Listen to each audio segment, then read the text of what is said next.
भाव होता है, भाव होता में आशीर्वाद उसके प्यार का ब्याज उसके मन में लग जाता है। कृष्ण भक्ति बड़ी टेढ़ी है, ऐसे करते टेढ़ी, मुकुट भी टेढ़ा, बांसुरी भी टेढ़ी, बड़ी भक्ति टेढ़ी है जिसके अंदर बढ़ जाए ना निकालने वाला कोई पैदा नहीं हुआ। हरे कृष्णा हरे राम राम राम हरे हरे। जो राधा को, राधा रानी को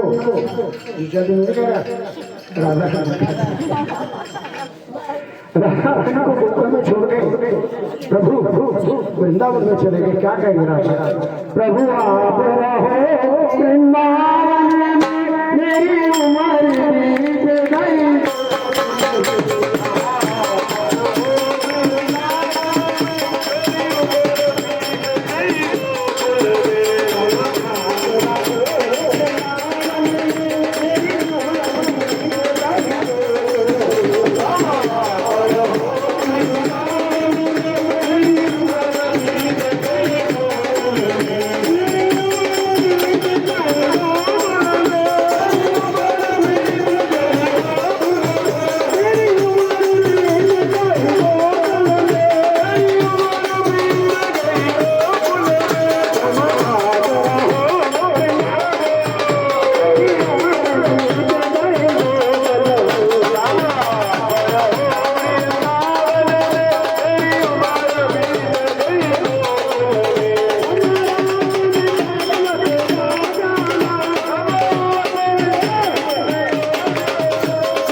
जिसने नाचना आप भी नाचेगा।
श्री परशुराम सैना पटियाला ਦੇ YouTube ਚੈਨਲ ਤੇ ਤੁਹਾਡਾ ਸਵਾਗਤ ਹੈ। ਅਸੀਂ ਮਿਲਦੇ ਹਾਂ ਰਾਗੋ ਮਾਜਰਾ ਦੇ ਸ਼ਿਵ ਮੰਦਿਰ ਦੇ प्रभात फेरी ਕੱਢਦੇ ਨੇ ਤੇ ਉਹਨਾਂ ਨਾਲ ਗੱਲਬਾਤ ਕਰਦੇ ਆ ਤੇ प्रभात फेरी बारे कोई कहना चाहोगे? ये सुबह 5 बजे से स्टार्ट होगी प्रभात फेरी और जिन्होंने निमंत्रण किया उनके घर पर जाते हैं और हमारी बहुत सेवा करते हैं। चाय दूध लंगर भंडारा मेरी माताएं बहनें बड़ी आनंद से और परिवार के साथ यहाँ पधारते हैं और बड़ा ही यानी भगवान की भक्ति में लीन हो जाते हैं। और आप कितने बजे शुरू की थी आज अपने प्रभात फेरी? 5 बजे शुरू हुई। कितने दिनों से चल रही है? अभी कितने दिनों से आज 12वां दिन 12 दिन हो गए। 1 तारीख से स्टार्ट हुई थी प्रभात फेरी, 1 फरवरी से जागो भी निकालते हैं। शिव मंदिर समायणी गेट से प्रभात फेरी आरम्भ होती है। शिव मंदिर समायणी गेट त्रिवेणी मंदिर भोलेनाथ का मंदिर है। हमारे ये हमारे प्रभात फेरी के प्रमुख कलाकार हमारे माननीय श्रीमान योगराज जी। और शाम का क्या प्रोग्राम होता है? जागो वगैरह का है कुछ? रागो निकलेगी जागो कल निकलेगी शाम को 6 बजे शाम को। कल रात को प्रमुख इच्छा तक जागो निकलेगी। और परसों शिवरात्रि पर क्या प्रोग्राम है? परसों हमारे भोलेनाथ की विवाह है। हम विवाह में बहुत धूमधाम से नृत्य नाचे गाएंगे मस्ती में झूमे गए। आपका नाम क्या है जी? मेरा नाम जगदीश कुमार ढारी है, जज्जी भी।